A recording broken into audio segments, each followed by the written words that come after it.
precisamos manter a nossa vida eclesiológica bem alinhada com aquilo que Deus quer, com o propósito de Deus. Obrigado pela água. E eu quero ler aqui um texto muito conhecido dos irmãos. Está lá em 1 Coríntios, lá no capítulo 11. O apóstolo Paulo está ali dando algumas instruções importantes. E o texto diz assim, a partir do versículo 17 até o 26. Mas nisto que agora escrevo, não posso elogiá-los, porque vocês se reúnem não para melhor e sim para pior. Porque antes de tudo estou informado de que quando se reúnem na igreja existem divisões entre vocês, e eu em parte acredito que isso é verdade. E é necessário que haja partido entre vocês, para que também os aprovados se tornem conhecidos entre vocês. Quando, pois, se reúnem no mesmo lugar, não é a ceia do Senhor que vocês comem, porque quando comem, cada um toma antecipadamente a sua própria ceia. E enquanto um fica com fome, o outro fica embriagado. Versículo 22. Será que vocês não têm casas onde podem comer e beber? Ou menosprezam a igreja de Deus e envergonham os que nada têm? Que posso dizer a vocês? Devo elogiá-los? Nisto certamente não posso elogiá-los. Porque eu recebi do Senhor o que também lhes entreguei, que o Senhor Jesus, na noite em que foi traído, pegou um pão, e tendo dado graças, o partiu e disse, isso é meu corpo, que é dado por vocês. Façam isso em memória de mim. Do mesmo modo, depois da ceia, pegou também o cálice, dizendo, este cálice é nova aliança no meu sangue. Façam isso todas as vezes que o beberem em memória de mim. Porque todas as vezes que comerem esse pão e beberem o cálice, vocês anunciam a morte do Senhor até que Ele venha, amém? Jesus vai voltar, amém? Vamos orar. Pai, em nome de Jesus, obrigado pela Tua palavra. Dá-nos instrução nessa noite, que possamos aprender do Senhor e sairmos daqui, Senhor, trabalhados pela Tua palavra, Senhor, em nome de Jesus. Essa é a nossa oração, amém, glória a Deus, amém. Pode se assentar aí, se você estiver com a sua caneta para anotar. O tema dessa mensagem é pão partido, Cristo aparece. Diga comigo, pão partido, mais forte, diga assim, pão partido, Cristo aparece, aleluia. O texto aqui está dizendo que Paulo está dando algumas instruções e repreensões também, bem profundas, de como viver a vida da igreja. E a igreja não é só eu, amém? Eu nunca posso dizer assim, eu sou a igreja. Nós somos a igreja, amém? Todos nós somos a igreja do Senhor. Então esse aqui é um dos textos mais ricos, estudando a matéria de eclesiologia, que é a matéria que explica como viver a vida em comunidade. É um dos textos mais ricos que eu encontrei até agora.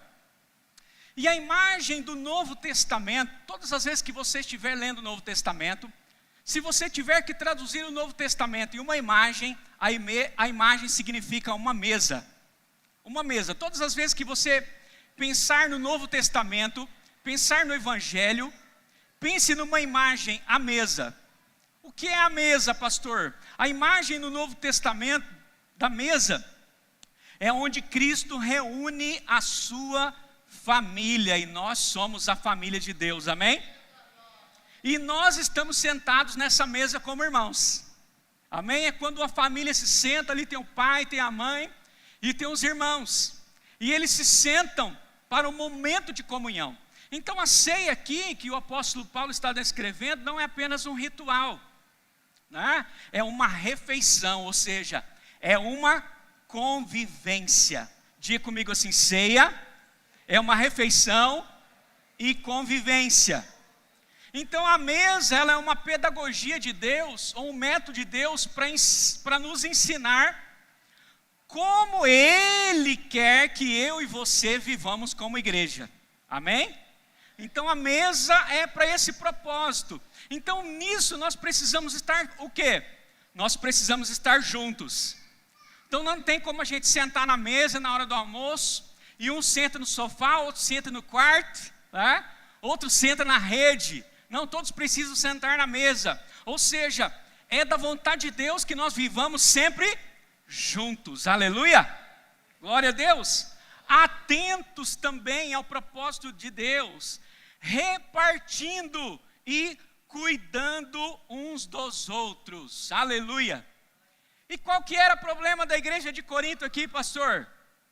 O texto diz aqui que o apóstolo Paulo estava dizendo que uns comem mais do que os outros.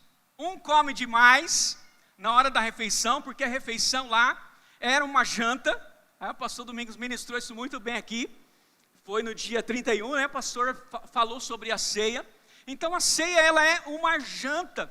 E aqui o apóstolo Paulo estava dizendo, olha, uns servem demais na hora da ceia. Já viu aquele prato do pedreiro? Quem já viu o prato de pedreiro aí? Só eu. Serve demais. E o outro, quando chega para servir, não tem. Ou tem muito pouquinho. Não sei se já aconteceu com você. Com quem já aconteceu? Já aconteceu com você aí ou só comigo que aconteceu? Você passar na hora da refeição e você olha o prato daquela pessoa e fala, rapaz, esse aí come, hein? Glória a Deus. Aí na hora que você chega lá, a pessoa colocou 3 coxas, 3 costelinhas de porco, colocou lá costela de boi, colocou tanta coisa lá, e na hora que você vai servir lá, só tem uns 3 ossinhos para você chupar. Já aconteceu isso com você? Aleluia, ainda bem que não foi só comigo, né? Então, mas sabe o que o apóstolo Paulo estava querendo dizer com o que come demais? A gente pensa logo na comida, né? Mas é que o apóstolo Paulo está dizendo aqui que tem gente que ele só quer ter benefício para ele. Essa pessoa que come demais, ela tira demais, coloca no prato dela, ela quer ter sempre uma vantagem que a beneficie, né? E isso é um espírito, uma espécie de espírito de quê, pastor? De anticristo. Por quê, pastor? Porque o espírito de Cristo é que eu nunca coma antes de partir. Aleluia!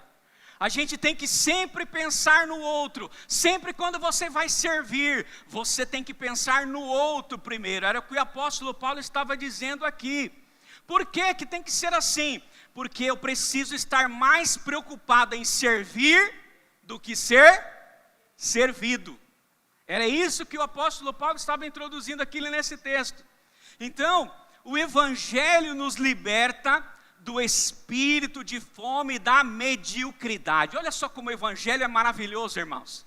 O evangelho é uma bênção de Deus. Então o texto aqui no versículo 21, em uma outra tradução está dizendo assim, ó, um passa fome e o outro se embriaga.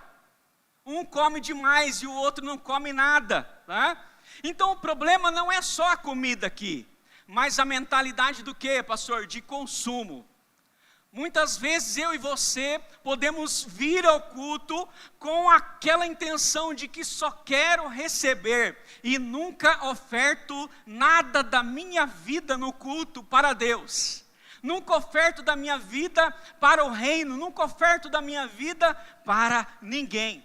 Então, qual que são as aplicações práticas aqui desse texto, pastor? Nós temos que vir para o culto muitas vezes. Nós vemos no culto de domingo, dizemos assim, eu vou encontrar hoje o melhor culto kids do Brasil. E aí ele sempre pensa assim, mas você diz assim, mas não me chama para trabalhar no Ministério Kids que eu não vou. Não adianta a pastora me chamar. E aí a gente está fugindo do propósito de Deus. Muitas vezes a gente vem para o culto esperando assim que o louvor vai ser ungido. Gente do céu, e tem que ser mesmo, né?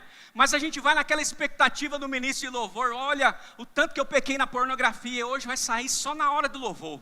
O ministro de louvor tem que estar muito bem ungido para tirar essa pornografia que está na minha vida. Não, é você que tem que parar de ver pornografia. Então muitas vezes a gente coloca a responsabilidade naquilo que é do outro, mas nós temos uma responsabilidade com a nossa vida cristã. É você que tem que vir para liberar um louvor e adoração para Deus. Aleluia!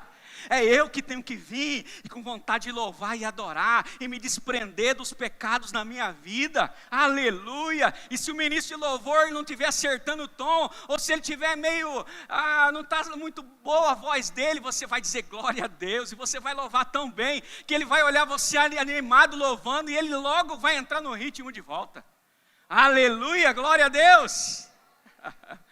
É assim que acontece. Não venha dizendo assim, olha, tomara que esse pregador dessa noite esteja ungido, porque eu estou precisando muito. Se você não lê um capítulo da Bíblia nessa semana, uma refeição por semana, não dá certo. Ninguém é alimentado com uma refeição na semana. Temos que ler a Bíblia todos os dias. Você deveria vir pensando assim, eu tenho uma palavra para compartilhar com meus irmãos. Quando terminar o culto, eu vou anotar tudo, e quando eu sair eu vou encontrar Carlos Kleber e dizer, Carlos Kleber, eu tenho uma palavra para você e para a sua família hoje. Você tem uma palavra? Se eu perguntar para você, você tem uma palavra para entregar para alguém aqui hoje? Você teria uma palavra para entregar para alguém? Você está bem alimentado para entregar essa palavra?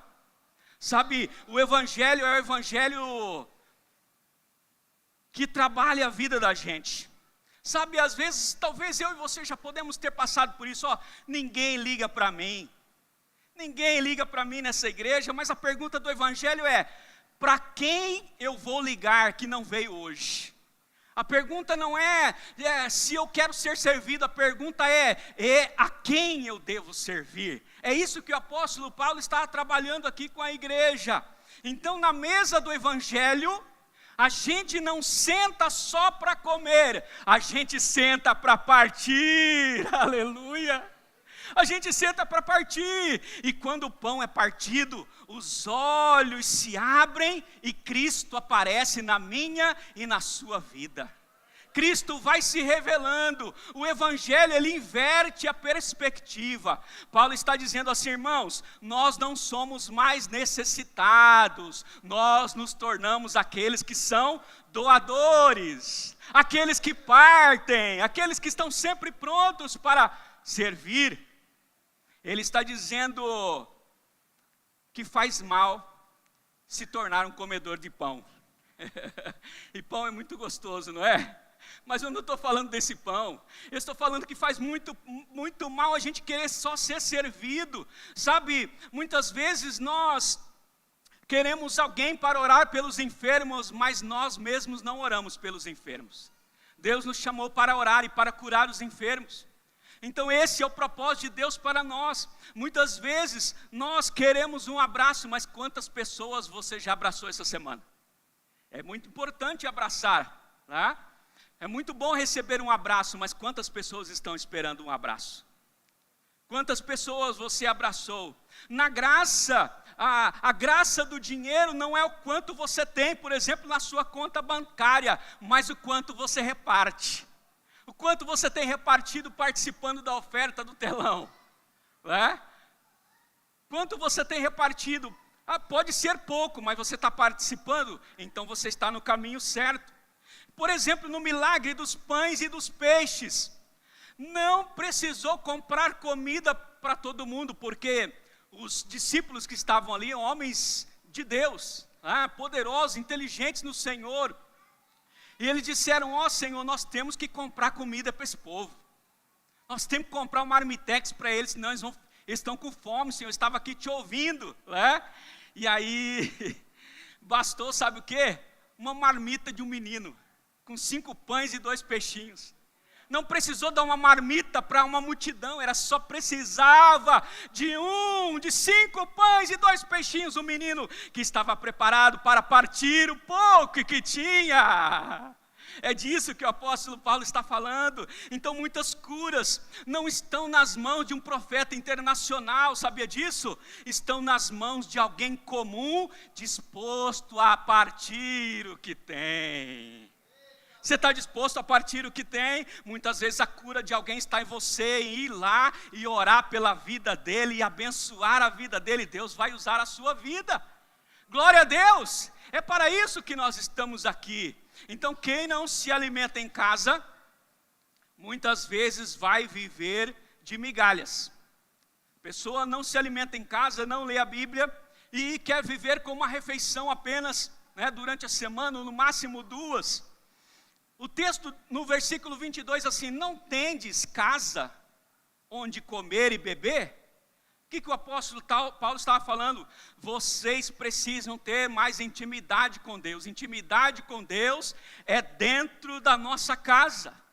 Nós precisamos ter mais intimidade com Deus. Então tem gente querendo comer uma vez por semana e passa a semana inteira sem a palavra. E aí ele quer medir a espiritualidade dele somente com o culto, no domingo ou na quinta-feira, tá?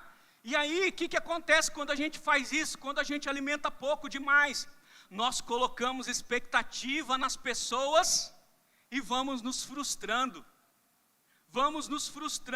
Nossa expectativa precisa estar em Deus, porque é Deus que faz as coisas, amém? Diga para o seu irmão: é Deus que faz, meu irmão. Jesus disse assim em Mateus: olha, entra no teu secreto e ore, fale comigo. A palavra secreto aqui é tameion. E aí eu fui pesquisar, tameion significa tesouraria. Então quando você entra no seu quarto, fecha o seu quarto, e você entra no secreto de Deus, você está entrando na tesouraria de Deus. E o texto diz que quando você entra na tesouraria de Deus, é Ele que te recompensa.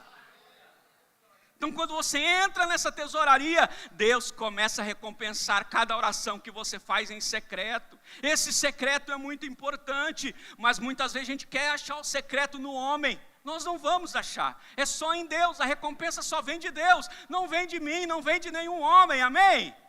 Então sua provisão não está na mão de alguém, está nas mãos de Deus. Aleluia, glória a Deus. Uma comunidade saudável nasce de pessoas que se alimentam no secreto e chegam na mesa prontas para repartir, não apenas para receber. Você está pronto para repartir hoje aqui? Porque é o que Deus está falando comigo e com você, porque eu também não entendi. Deus está ministrando esse texto em mim o tempo todo. Eu falei: Senhor, eu vou ministrar esse texto hoje no culto, hoje, Senhor. O Senhor falou: é esse texto mesmo. É esse texto mesmo, e revirei, e fiz outras 2 mensagens, o Senhor falando: mal, mas é esse texto mesmo. E aí, querido, nós somos chamados a viver para partir para as pessoas. O texto diz assim, ó, versículo 23 e 24, o que recebi do Senhor, também vos entreguei. Então ele tomou pão, deu graças e partiu. Então esse é o nosso propósito. Paulo diz: olha, o que eu recebi, eu entrego. Somos convidados a viver assim, receber para repartir. Fala para o seu irmão aí: você nasceu para receber e repartir, irmão. Fala para ele: você está recebendo demais, tem que repartir também. Sabe por que muitas vezes nós não curamos ninguém? Já parou para pensar nessa pergunta? Sabe por quê? Porque nós não estamos preocupados com a dor de ninguém. Às vezes nós não estamos preocupados com a dor da pessoa. Sabe quando que Deus vai começar a usar você? Quando você sair de casa dizendo: quem eu vou abençoar hoje? Quando você começar a trazer as perguntas de Deus à sua mente e dizer: olha, ao participar dessa comunidade, você precisa começar a olhar com carinho. Quando você chega na igreja, você olha para os olhos das pessoas, você olha para elas, você pergunta como elas estão, tá? Será que tem alguém? Você precisa fazer alguma pergunta: será que tem alguém na igreja hoje que eu preciso ofertar na vida dela? Já parou para pensar? Já parou para pensar? Tem gente que para pensar nisso aí. Tem gente que para pensar. Um dia um irmão me parou e falou: pastor, eu parei para pensar, o que eu posso ofertar? E eu quero ofertar para as crianças lá da sua célula. E eu falei: tá bem-vinda essa oferta. E a oferta abençoou tantas crianças lá da célula, irmãos. Tantas crianças, você precisa de ver tantas coisas que aconteceram ali na célula. Alguém preocupado em doar. Alguém que está preocupado dentro da comunidade em ofertar algo. Então é interessante porque o texto aqui diz que na noite mais escura, no versículo 23, diz assim: na noite em que foi traído. Jesus foi traído. Querido, essa foi a pior noite na história.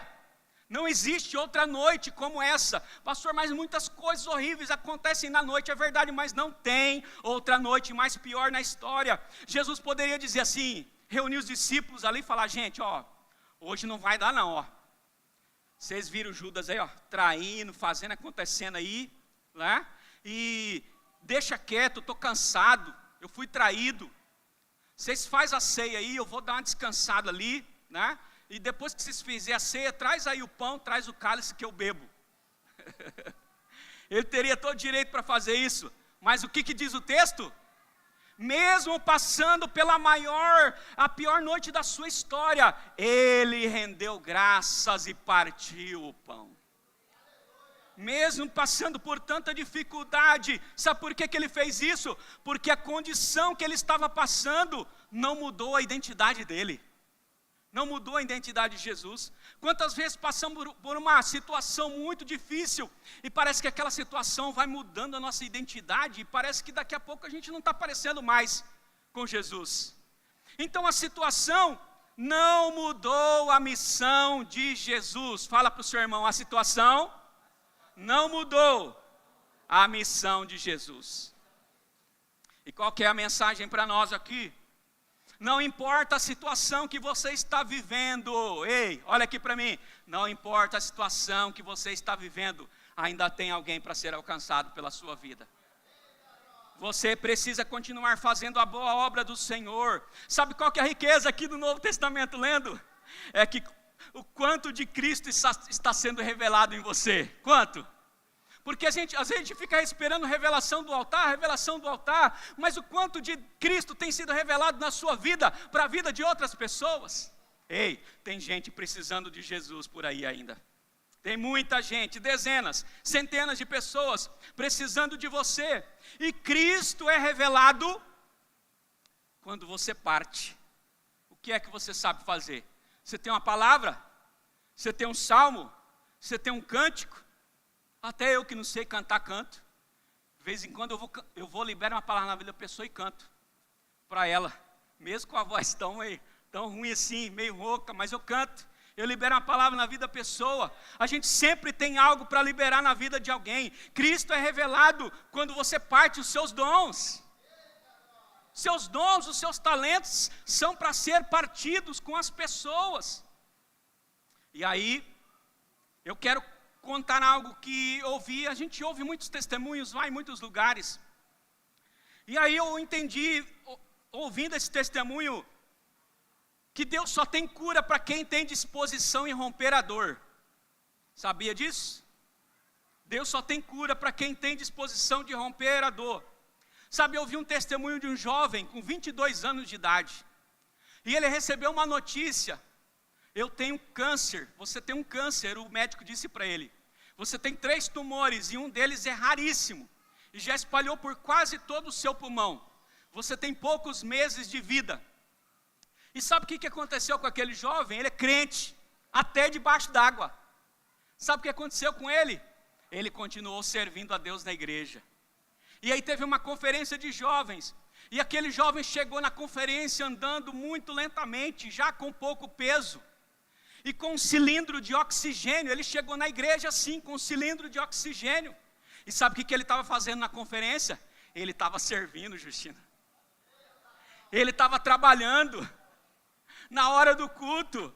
Ele estava servindo mesmo com cilindro de oxigênio, mesmo com muita dificuldade, e com as pessoas talvez olhando para ele, ficando meio assustado. Mas por que esse rapaz está aqui? Ele poderia estar em casa, repousando. E no meio do culto ele disse assim, ele estava no meio da conferência, no meio da palavra, ele disse assim, eu vi Jesus. Jesus saiu da cadeira e ele tocou em mim e eu fiquei curado. Foram as palavras dele. Sabe o que aconteceu com esse jovem? Ele foi curado. Aleluia! E ele está servindo a Jesus até hoje. Eu ouvi, queridos, e vi esse testemunho. Está servindo até hoje, mais vivo do que muitos saudáveis que estão por aí. Mais vivo do que muitos saudáveis. Então aquele jovem foi curado daquele câncer no pulmão. E agora ele não precisa mais andar com aquele cilindro de oxigênio, porque ele foi curado pelo Senhor. Aleluia! Sabe, existe tudo para que as pessoas não sirvam, mas elas continuam servindo. E eu acho isso extraordinário. Existe tudo, sempre vai ter um problema, irmão. Sempre vai aparecer alguma coisa na sua vida como adorador para dizer para você: não adora mais não, não serve mais não, não profetiza mais não, para um pouco, para de fazer a minha obra. Ei, querido, mas os adoradores continuam servindo. Os adoradores continuam adorando, continuam servindo. Sabe por quê? Porque eles entenderam que nasceram para partir. Aquele jovem falou para aquele líder, para aquele pastor: eu vi Jesus através de alguém que saiu do banco da igreja. Não era o pastor que estava ministrando, não era o conferencista internacional, não era nenhuma pessoa da intercessão, era uma pessoa comum, que saiu do banco, era um irmão, uma irmã da igreja, que saiu do banco e tocou em mim fisicamente. Mas sabe o que ele disse? Eu vi Jesus fisicamente. Jesus tocou em mim através daquela irmã e eu fui curado. É assim que funciona a obra de Deus. Aleluia! Quer ser usado pelos seus dons? Começa a partir os seus dons. Começa a partir os seus dons. Quer curar alguém? Abraça alguém. Abraça alguém na hora que a pessoa precisar de uma cura. Vai lá, abraça ela. No meio da sua dor, você ainda pode tocar alguém. Você ainda pode tocar alguém. Ah, pastor, mas estou passando por um momento tão difícil. Mas Deus pode te usar lá naquela situação difícil, onde você está. Lá onde você vai, Deus pode usar você. E concluindo essa palavra aqui, queridos. O Pai é revelado pela nossa disposição de partir. É o que o apóstolo Paulo está ensinando aqui. Está instruindo. Todas as vezes que nós temos disposição de partir o pão, então Cristo está sendo revelado. Quando você sai e vai fazer um casa de paz, você está disposto a ir, então Cristo está sendo revelado para uma família, para aquelas pessoas que estão lá. Quando você vai fazer um casa de milagres, você está disposto a Deus usar a sua vida para realizar milagres na vida da pessoa. E Cristo vai ser revelado lá, através de você, aleluia! Glória a Deus. Quando você vai para uma célula e você leva alguém para a célula, Cristo está sendo revelado na vida dele através de você. Tem pessoas lá na célula que levaram pessoas no dia do amigo e essa pessoa ficou até hoje. Cristo foi revelado para ela, aleluia. E ela está desfrutando da presença de Cristo.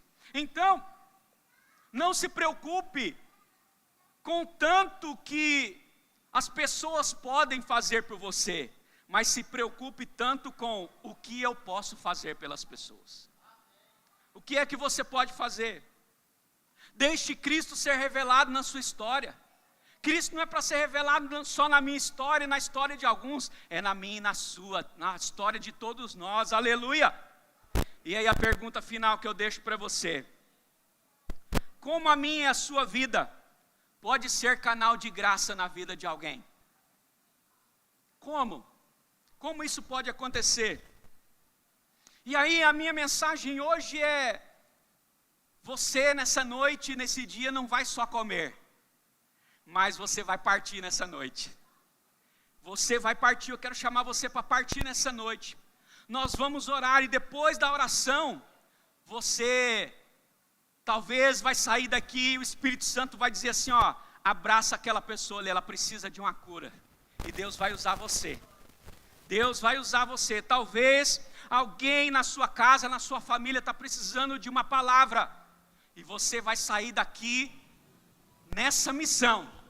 E você vai levar uma palavra para ela. E Cristo vai se revelar na vida daquela pessoa através da sua vida. Porque eu não vim aqui apenas para Cristo se revelar a você através da minha vida. Eu vim aqui para dizer que Cristo quer ser revelado na vida de pessoas através de você. Aleluia, glória a Deus. Queridos, eu quero desafiar você a olhar. De repente alguém precisa de uma oferta. De repente alguém da comunidade, alguém da igreja precisa de uma oferta. Talvez alguém da sua rua precisa de uma oferta. Oferte na vida dela. Oferte, abençoe a vida dessa pessoa, né? Dons vão ser liberados, aleluia. Você recebe aí?